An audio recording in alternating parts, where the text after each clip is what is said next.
hari ini saya akan melakukan supervisi dan membuat video percakapan pra-observasi supervisi akademik. Bersama saya pada hari ini di sini saya ditemani oleh seorang ibu guru yang bernama Afifah, dan pada Ibu Afifah diperbolehkan untuk memperkenalkan diri. Oke, perkenalkan nama saya Afifah Fadila, boleh dipanggil dengan sebutan Afifah. Saya di sini sebagai coach untuk menampingi Bu Smedri untuk observasi kerja. Oke, Ibu Afifah, gimana nih hari ini kabarnya Bu Afifah? Alhamdulillah baik. Oke, baik ya Bu Afifah. Ibu Afifah, besok rencananya insya Allah ya kita akan mengadakan supervisi akademik ya, begitu ya Bu. Nah, di sini saya diberikan amanah untuk melakukan supervisi kepada Ibu Afifah, dan sebelum kita melaksanakan supervisi tersebut kita mengadakan pra-observasi terlebih dahulu ya Bu. Nah, di mana tujuan pra-observasi ini adalah untuk mengetahui dan mengevaluasi jalannya proses pembelajaran yang nantinya akan Ibu lakukan. Dan kenapa kita melakukan pra-observasi ini adalah sebagai persiapan awal Ibu ya, untuk melakukan kegiatan pembelajaran agar Ibu nantinya ketika melaksanakan kegiatan agar lebih percaya diri, sehingga dapat melakukan dengan baik kegiatannya nantinya. Ya gitu. Yang pertama sekali Ibu, nanti Ibu mengajar materinya itu tentang apa? Kebetulan saya di sini mengajar bidang informatika. Jadi untuk materi sekarang kebetulan kami masuk bab baru, yaitu tentang pemrograman algoritma. Iya. Di sana kami mempelajari tentang bagaimana cara mempelajari pemrograman, apa pengertiannya, bagaimana tujuannya dan langkah-langkahnya. Jadi materi itu tentang pemrograman algoritma. Gitu ya Bu ya. Ibu Afifah, besok Ibu kira-kira mengajarnya di kelas mana? Kebetulan besok saya mengajar di kelas 74, di jamnya itu jam pagi. Iya, betul, besok pagi Ibu mengajar di kelas 74 ya, dengan materi itu. Ibu Afifah, kira-kira langkah-langkah apa nanti yang akan Ibu lakukan dalam pembelajaran tersebut ini? Untuk langkah-langkah, yang pertama tentu materi sesuai dengan modul ajar yang kita buat. Yang kedua tentu di sana ada salam pembukanya terlebih dahulu. Kemudian sebelum pembukaan mungkin saya memberi tentang pembelajaran yang berupa permainan atau ice breaking terlebih dahulu sebelum mulai proses pembelajaran, dimana supaya mereka bisa lebih fokus untuk belajar dan pembelajaran tersebut juga dapat lebih terarah. Setelah itu kami melakukan pembukaan, dan ada berdoa terlebih dahulu, pengambilan absen, mengecek kehadirannya.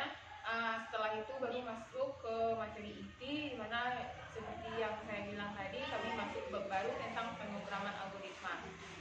Setelah dijelaskan per materi, baru ada penutupan. Berarti nanti Ibu Afifah mengajarkan itu sesuai dengan RPP yang sudah Ibu buat, Iya, ya? Sesuai dengan RPP.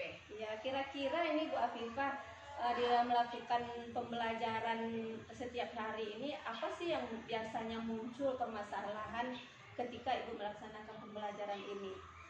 Permasalahan yang muncul mungkin sama dengan guru-guru bidang studi lainnya. Yang paling umum itu yang pertama, malas belajar. Yang kedua, ketika guru memberikan tugas, siswa tersebut jarang sekali mengerjakannya. Bahkan PR, namanya PR itu pekerjaan rumah dikerjakan di sekolah, yang namanya didefinisikan dengan PS. Yang kedua itu kebanyakan siswa sekarang, namanya generasi Z ya Ibu, lebih suka bermain game daripada belajar. Nah, di sini kesusahannya itu di bagian bagaimana cara mereka berpikirnya lagi. Begitu. Jadi banyak sekali ya Bu permasalahan yang muncul ketika kita melaksanakan pembelajaran. Baik itu mungkin ketika anak itu dalam mengikuti kegiatan mereka kurang fokus begitu ya Bu ya. Oke Bu, dari permasalahan-permasalahan yang tadi udah Ibu sebutkan itu, kira-kira strategi apa yang bisa Ibu lakukan nantinya untuk mengatasi permasalahan-permasalahan yang muncul itu? Oke. Kebetulan ya Ibu, saya IP belajarnya ini memang belajar sambil bermain seperti yang saya sampaikan tadi. Kalau di awal sebelum pembukaan saya SPT-nya itu hanya bermain, kalau yang sekarang SPT kami tetap pola bermain tapi dalam proses pembelajaran, mengaitkan permainan dengan pembelajaran. Misal seperti ini, kebetulan saya menggunakan buku, walaupun kami tidak terlalu menggunakan komputer, sekarang kami menggunakan buku, di mana buku cetak tersebut ketika saya menyebutkan soal yang saya berikan di materi buku tersebut, mereka mencarinya sendiri di mana letak saya menjawab pertanyaan dan sambung sendiri kalimat pertanyaan yang saya berikan tadi. Nah, ini adalah salah satu cara agar mereka mau membaca. Nah, dalam di sini, apabila kalian bisa menjawab satu pertanyaan yang saya berikan, saya kasih nilai poin 1. Itu salah satu strategi saya untuk pembelajaran. Oke, mantap. Menarik sekali ya Bu ya strategi yang akan Ibu lakukan. Semoga strateginya yang Ibu lakukan untuk memancing agar anak kita ini fokus dalam belajar ini bisa berjalan dengan lancar ya Bu ya. Oke, berarti Ibu menggunakan ice breaking tadi untuk memberikan dia semangat agar nantinya ketika dalam belajar berlangsung anak-anak ini tidak loyo begitu ya, fokus. Oh ya Ibu Afifah, mungkin ada nggak ya media lain begitu yang bisa Ibu terapkan? Kebetulan sekarang seperti yang lihat saya menggunakan Infocus satu, yang kedua ini laptop. Ini salah satu media saya untuk pendukung dalam proses pembelajaran. Selain saya menggunakan ice breaking tadi yang saya sampaikan menggunakan buku, saya juga menggunakan komputer berupa laptop. Di sini tujuan saya menggunakan laptop dan Infocus lebih memfokuskan ke siswa bagaimana mana yang program ini nih, mana yang termasuk algoritma ini. Nah, itu contoh salah satunya. Oke, menarik sekali. Berarti Ibu menggunakan media ini menggunakan laptop dan menggunakan Infocus begitu ya Bu ya. Apa nih kira-kira tanggung jawab Ibu ke depannya terhadap peserta didik kita ini Bu? Sebagaimana seorang guru mempunyai tanggung jawab yang besar ya Ibu. Yang pertama, kita sebagai guru tentu mendidik siswa agar siswa tersebut dapat lebih terarah. Yang kedua, meningkatkan karakter dan disiplin anak. Yang ketiga, tentu kita sebagai guru ingin siswa kita cerdas. Oke, berarti Ibu nantinya memiliki tanggung jawab terhadap peserta didik Ibu itu untuk meningkatkan salah satunya begitu ya Bu, ya, supaya salah satunya itu prestasinya lah, memiliki prestasi yang tinggi gitu ya Bu. Selain itu mereka juga bisa mengasah kecerdasan gitu ya Bu ya. Tentu ini merupakan dorongan dari diri sendiri itu sangat perlu begitu ya Bu ya. Yang pastinya di sini saya sebagai yang akan memberikan observasi terhadap Ibu nantinya mendukung apa yang akan Ibu lakukan sesuai dengan RPP yang sudah Ibu buat, dan mudah-mudahan Ibu ya kegiatan kita yang hari ini praobservasi ini yang nanti Ibu bicarakan dari tadi itu dapat berlangsung dengan baik, dapat bermanfaat juga untuk Ibu untuk melaksanakan pembelajaran ke depannya. Terima kasih banyak Ibunya tentang waktu yang sudah Ibu berikan hari ini. Sama-sama Ibu. Besok kira-kira Ibu kita bertemunya di kelas apa itu? Di kelas 74, kelas 7. Di kelas 74 ya. Pukul berapa itu Bu? Semoga tidak ada halangan ya Ibu, pagi biasanya kami jam pertama. Oke, besok pagi saya akan menemui Ibu di kelas 7 pagi berarti gitu ya Bu ya. Oke, terima kasih Ibu atas waktu yang sudah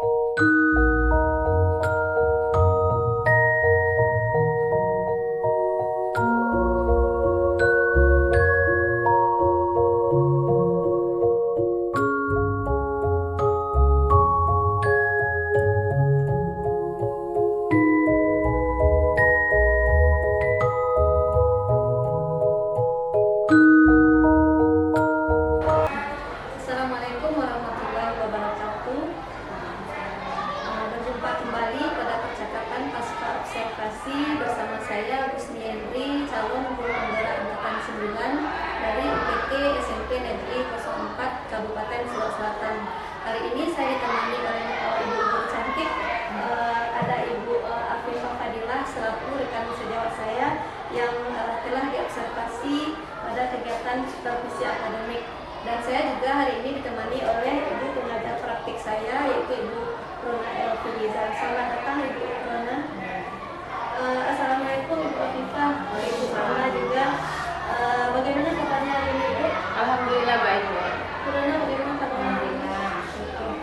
Baiklah Ibu Afifah, di percakapan pasca observasi ini saya akan memberikan beberapa pertanyaan kepada Ibu Afifah terkait dengan jalannya observasi yang sudah kita laksanakan kemarin.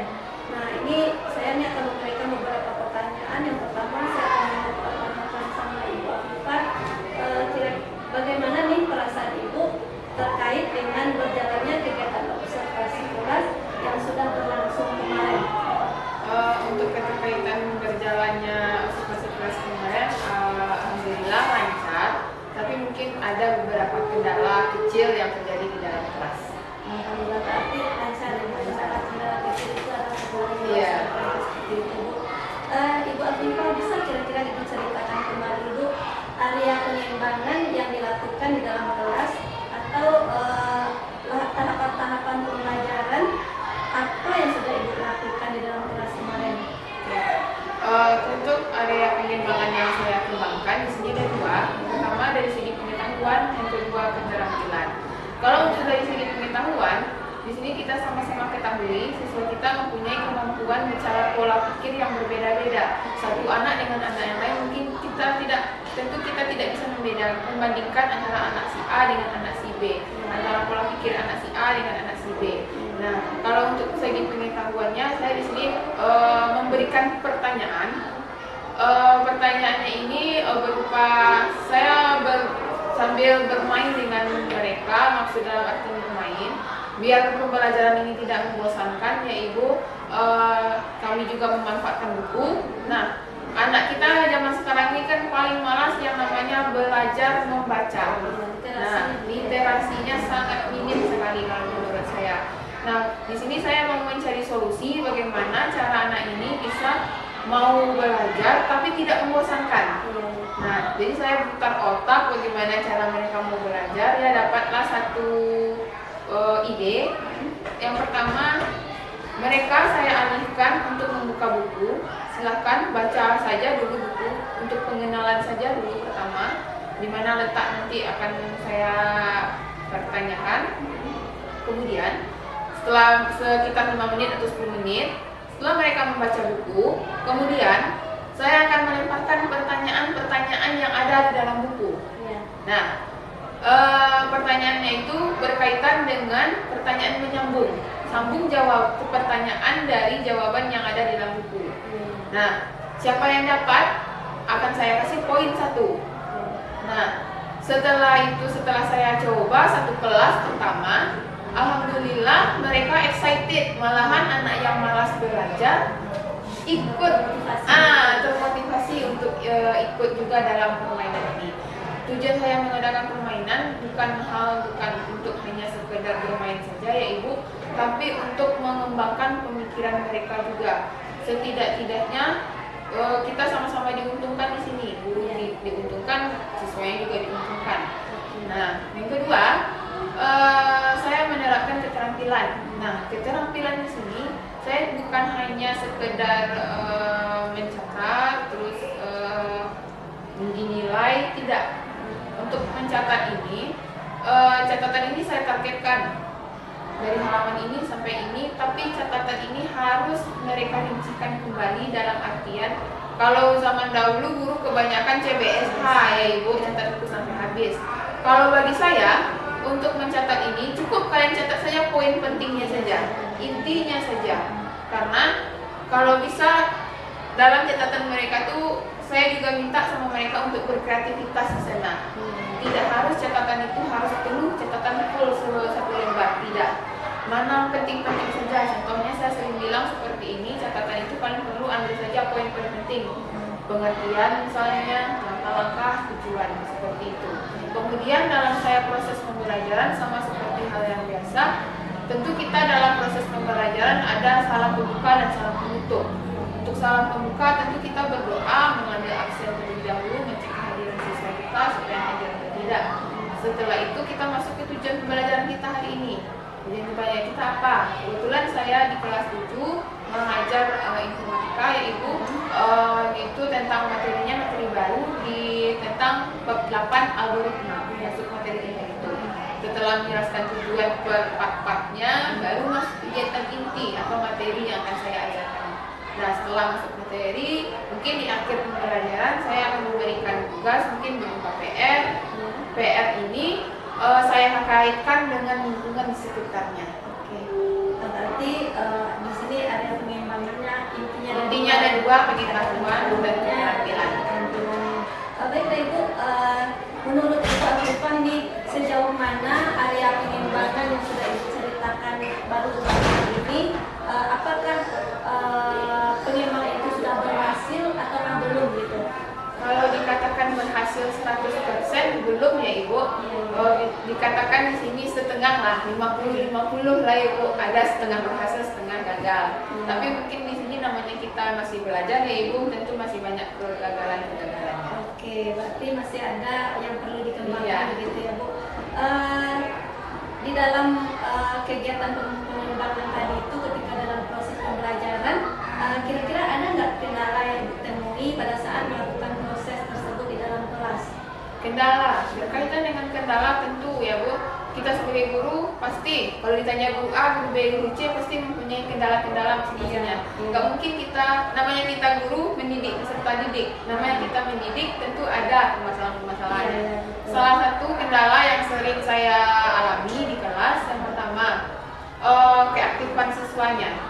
Siswa ini ada yang super aktif, ada yang sangat tidak aktif. Kalau yang anak yang aktif itu ya Ibu rata-rata mereka mau, kalau saya mengajukan pertanyaan mereka angkat tangan. Kalau yang tidak aktif kebanyakan mereka hanya tidur, kalau tidak diam. Kemudian kendala yang sering saya alami dalam hal penugasan, misal PR, apabila saya memberikan PR mereka mengerjakannya di sekolah. Yang ketiga, mengandalkan teman. Ketiga itu dari segi kehadirannya ada beberapa anak yang tidak tahu keterangannya bagaimana.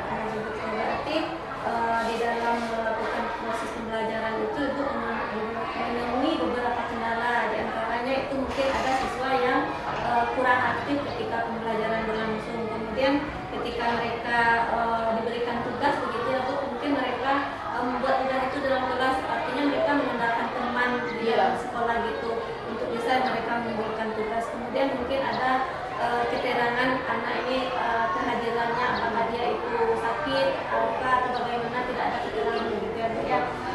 Baiklah Ibu, kira-kira Ibu Afifah, kenapa semua yang kita ceritakan hari ini itu bisa terjadi? Kenapa ini bisa terjadi? Salah satu faktornya ya Ibu, namanya anak ya Bu, kita nggak tahu pola pikir anak si A dengan si anak si B ini kan berbeda-beda. Mungkin yang salah satu yang saya tangkap di kepala saya, salah satu faktor ini adalah dipengaruhi oleh lingkungannya. Faktor lingkungan. Kalau tidak lingkungan dari kelasnya, mungkin pertama teman-teman sebayanya, lingkungan keluarga, atau lingkungan dari sekolahnya. Nah, itu salah satu faktornya. Oke, berarti faktor utamanya itu adalah lingkungan. Faktor lingkungan begitu ya Bu. Jadi berarti ini merupakan rencana kedepannya bagi Ibu, yaitu bagaimana nanti Ibu bisa melaksanakan pembelajaran ini yang menjadikan murid itu menyenangkan begitu ya Bu ya.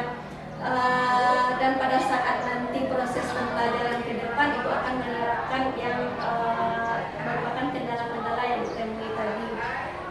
Baiklah Ibu, mudah-mudahan apa yang sudah Ibu rencanakan hari ini, yang sudah Ibu rancang hari ini itu dapat terrealisasi ke depannya pada proses pembelajaran yang mungkin akan lebih baik lagi daripada saat yang sudah berlangsung begitu ya Bu, dibandingkan dengan pembelajaran pembelajaran yang kemarin-kemarin sudah kita lakukan.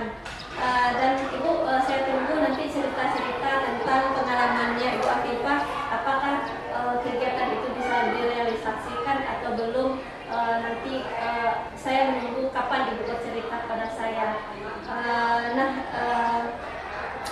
Kira-kira Ibu Afifah, kapan ini rencananya Ibu akan melakukan perubahan-perubahan terhadap rancangan Ibu tadi?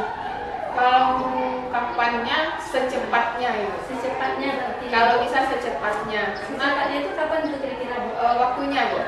Waktunya misalnya di hari-harinya kah hitungannya? Minggunya. Kalau bisa 1 minggu dari sekarang. 1 minggu dari sekarang, berarti sesegera mungkin. Sesegera mungkin. Ya. Baiklah Ibu Afifah, terima kasih banyak atas jawaban-jawabannya yang sudah Ibu Afifah berikan kepada saya. Semoga apa yang sudah Ibu Afifah rencanakan, apa yang sudah Ibu rancang bisa secepatnya Ibu realisasikan dan mendapatkan pola yang terbaik daripada yang sudah berlalu. Selanjutnya saya akan memberikan kesempatan kepada Ibu Rona Elviliza selaku pengajar praktek saya pada pendidikan calon guru penggerak ini terkait dengan pemberian umpan balik atau tanggapan terkait dengan jalannya percakapan observasi yang kami lakukan pada hari ini. Kepada Ibu kita silakan. Terima kasih. Dan kalau saya ingat sebetulnya untuk proses coachingnya sudah bagus, saya lihat sudah nampak bahwa di sini adalah coach dapat membantu si coachingnya dalam menemukan permasalahannya. Cuma ada sedikit tadi mungkin ada kendala-kendala kecil itu coach harus menangkap langsung itu apa kendala-kendala kecil yang dia bantu, apa penyebabnya dan apa solusinya nanti kan, apa yang telah dari kendala-kendala kecil itu apa yang telah Bu Pipa lakukan itu agar kendala-kendala kecil itu tidak terjadi lagi. Mungkin saya menemukan ini dan hanya sedikit itu saja ya Bu ya. Ya, jadi kita sebagai coach harus menangkap poin-poin dari hasil pembicaraan kita dengan si coaching. Nah, apa yang disampaikan coach itu harus kita beri lagi. Ada masalah ini, ada sedikit kendala-kendala kecil. Berarti ini poinnya ini kendala-kendala kecil gitu. Jadi apa penyebabnya? Apa yang telah Bu Pipa lakukan dalam mengatasi solusi dari kendala kecil itu? Nah, di situ saja nanti muncul pertanyaan kita dan akhirnya sendiri si coaching ini menemukan jawaban solusi dari masalahnya itu sendiri ya. Tapi untuk secara keseluruhan sudah bagus tentang proses coachingnya ya. Saya sudah nampak warnanya tadi intinya si coaching sudah bisa menemukan sendiri solusi dari masalah yang dihadapi. Karena kalau sifat coaching ini kan kita kemitraan, tidak ada ilmu yang lebih tinggi atau adanya ahli dalam bentuk itu kan tidak ada, sifatnya kemitraan. Si coach membantu si coaching bisa menemukan masalahnya sendiri, gitu kan? Ya, itu sedikit umpan balik Ibu ya. Terima kasih Bu, terima kasih banyak atas umpan baliknya dan tanggapan-tanggapannya terkait dengan berjalannya kegiatan pasca observasi kita hari ini. Nah, rangkaian supervisi akademik sudah selesai yang dimulai dengan kegiatan pra-observasi, kemudian melakukan observasi kelas, kemudian selanjutnya melakukan pasca observasi yang sudah berjalan pada hari ini. Saya ucapkan terima kasih banyak kepada Ibu pengajar praktik saya, Ibu Rona Elviliza. Kemudian saya ucapkan terima kasih banyak juga kepada Ibu Afifah. Dan saya akhiri, assalamualaikum warahmatullahi wabarakatuh.